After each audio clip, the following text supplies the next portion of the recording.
Hello दोस्तों, कैसे हैं आप सब। उम्मीद करता हूँ सब बढ़िया होंगे।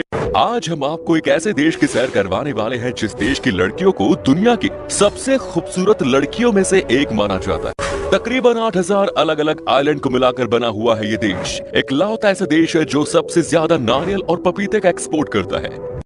आपको जानकर हैरानी होगी कि इस देश में सबसे ज्यादा ज्वालामुखी है और इसी देश में दिन में लगभग 20 से भी ज्यादा भूकंप आते हैं। जी हाँ दोस्तों, हम बात कर रहे हैं धरती की जन्नत फिलीपींस की। फिलीपींस का नाम स्पेन के राजा फिलिप के नाम पे रखा गया था। देश का ऑफिशियल नाम है the Republic of the Philippines.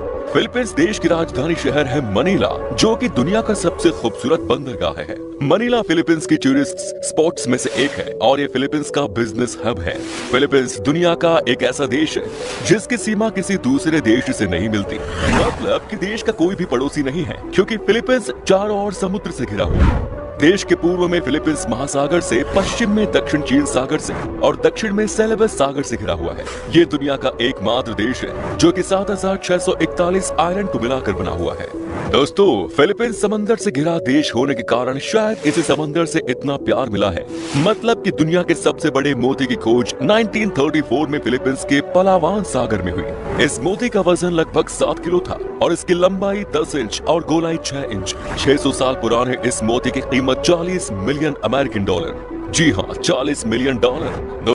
2019 के सेंसस के मुताबिक फिलीपींस की कुल आबादी है 11 करोड़। 11 करोड़ की आबादी वाले इस देश में करीब 80% लोग क्रिश्चियन रहते हैं, जबकि 12% मुस्लिम और बाकी हिंदू, सिख और बौद्ध धर्म के लोग हैं। हालांकि 80% लोग क्रिश्चियन होने के बावजूद आपको यहाँ ज्यादा चर्च नहीं दिखेंगे। यहाँ हर धर्म को एक सम्मान माना जाता है। फिलीपींस की करेंसी है पैसो और एक फिलिपाइन पैसो लगभग 1.5 भारतीय रुपयों के बराबर होता है। आपको बता दें कि 8.0 ग्रोथ रेट के साथ फिलीपींस देश दुनिया के सबसे तेजी से बढ़ने वाले इकोनॉमी है। ये एशिया में दूसरी सबसे बड़ी इकोनॉमी है और साथ ही यहाँ की नेशनल इकोनॉमी दुनिया में 9वीं सबसे बड़ी है। देश की इकोनॉमी एग्रीकल्चर पर डिपेंड करती है। पूरी दुनिया में सबसे ज्यादा नारियल और पपीता का प्रोडक्शन करता है ये देश। फिलीपींस का सोर्स ऑफ इनकम ही नारियल है। पपीते जैसे फलों का एक्सपोर्ट करना है। साथ ही टूरिज्म से भी ये देश बहुत पैसे कमाते हैं। फिलीपींस दिन ब दिन एक नए इंडस्ट्रियल नेशन के रूप में उभर रहा है। दोस्तों, हर देश के अपने अपने कानून होते हैं जिसके अनुसार वहाँ के लोगों को चलना पड़ता है। फिलीपींस में एक ऐसा कानून है जिसके अनुसार यहाँ आपकी अगर शादी हो गई तो आप तलाक नहीं ले सकते।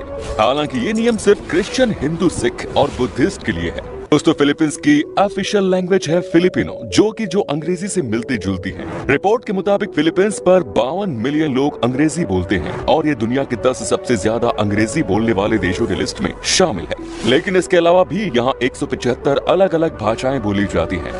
फिलीपींस को ज्वालामुखियों का देश भी कहा जाता है, क्योंकि इसी देश में सबसे ज्यादा ज्वालामुखी है और इनमें से कई ज्वालामुखी जीवित भी हैं। एक सर्वे में पता चला है कि इसी ज्वालामुखी की आग और समंदर की खूबसूरती को देखने के लिए सबसे ज्यादा टूरिस्ट फिलीपींस आते हैं।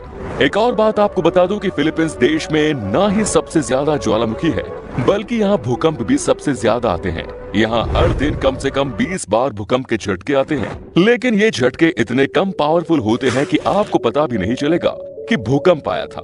फिलीपींस सच में बहुत बड़ा अजूबा है। दोस्तों, फिलीपींस की महिलाएं दुनिया में सबसे खूबसूरत है। जी हाँ, इस देश की महिलाएं बेहद खूबसूरत होती हैं। इनकी खूबसूरती को देखकर हर बंदा इन पर जान लुटाता है। साथ ही यहाँ की महिलाएं बहुत फ्रेंडली नेचर की होती है। तभी तो जो लोग एक बार फिलीपींस घूमने आते हैं वो बार बार आना चाहते हैं। फिलीपींस का नेशनल फ्लैग भी बेहद खास है। वॉर के टाइम में फ्लैग के ऊपर लाल रंग की पट्टी होती है, जबकि शांति के दौरान नीले रंग की पट्टी सबसे ऊपर होती है। अगर आप फिलीपींस जाएं और देखते हैं कि झंडे के रेड वाले हिस्से ऊपर हैं, तो समझ लीजिए कि देश की स्थिति ठीक नहीं। तो दोस्तों, ये था फिलीपींस। कैसा लगा हमें बताइए कमेंट्स में करें। उम्मीद है आपको ये एपिसोड पसंद आया होगा। वीडियो को लाइक कीजिएगा और अपने दोस्तों और रिश्तेदारों के साथ शेयर करना ना भूलें। हमारे चैनल को भी सब्सक्राइब जरूर कर दीजिएगा। वीडियो को अंत तक देखने के लिए सभी का शुक्रिया। आपसे फिर मुलाकात होगी एक और नई वीडियो के साथ। धन्यवाद।